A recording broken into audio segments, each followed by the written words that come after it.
लौट के आते हैं कोलेस्ट्रॉल पर ही। कुछ ऐसे सप्लीमेंट्स आते हैं जो कि कोलेस्ट्रॉल को कम करते हैं, इस तरह का मैंने कुछ अभी सर्च किया था तो उसमें आया था कि कोलेस्ट्रॉल लोअरिंग ड्रग्स कुछ हैं, ड्रग्स उसमें हमें कहा गया, तो वो वाकई कोलेस्ट्रॉल में एक तो ये है कि जो हम फाइबर डाइट लेते हैं, जैसे for example they absorb they tend to decrease the absorption of cholesterol from the body. जैसे हम खीरा खाते हैं या ऐसी कुछ चीज़ें खाते हैं फाइबर वाली, वो ऐसे मरीजों में शुगर भी कम, ये तो डाइटरी मैनिपुलेशन हो गई। दूसरा, apart from exercise and change of diet, जैसे लेस ऑफ कार्बोहाइड्रेट्स, फ्राइड चीज़ें कम खाओ, कार्बोहाइड्रेट कम खाओ, मेन चीज़ ये है सबसे ज़रूरी। अगर फिर भी आपका कोलेस्ट्रॉल ज़्यादा है तो आजकल बहुत मेडिसिन अवेलेबल हैं जो कि कोलेस्ट्रॉल को कम कर सकती हैं। सबसे ज़्यादा मशहूर जो मेडिसिन उसको स्टैटिन बोलते हैं, और there are at least there will be 10-15 trials to show कि there is a lot of value. अगर हम एलडीएल नीचे रखेंगे तो कार्डियक इवेंट्स कम होती है फ्यूचर में। तो ये मेडिसिन किन लोगों को लेनी चाहिए? जिनका कई बार तो क्या कि जिनको ऐसे कोई बीमारी नहीं है लेकिन उनका एलडीएल बहुत ज़्यादा है, जैसे 150-160 है, ये काफ़ी माना जाता है।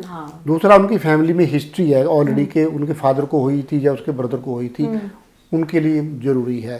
तीसरा, जिन मरीजों को भी एक बार बीमारी हो गई नाड़ियों में, चाहे वो 50% है, चाहे उसका स्टेंट लगा हुआ है, चाहे उसकी बाईपास, उनको तो ऑल ऑफ देम लेनी ही चाहिए, ऑल ऑफ देम, उनको सब स्टेंट लेनी ही लेनी है जी। और कुछ अब और भी नई दवाइयाँ आ गई हैं जिसमें कि साइड इफ़ेक्ट बहुत कम है।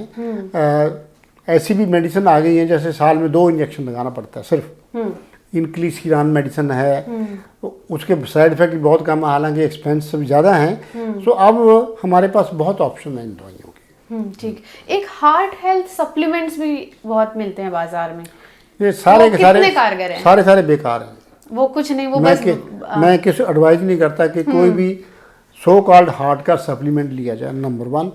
नंबर 2, एक चीज़ मैं और समझाना चाहता हूँ यंगर जनरेशन को, जो ये मसल बिल्डिंग प्रोटीन है मार्केट में अवेलेबल हैं, they can do heart attack, they can cause heart attack. So मैं उनको, there are studies, there are papers to show that all these artificial muscle building protein powders जो they can cause heart problem।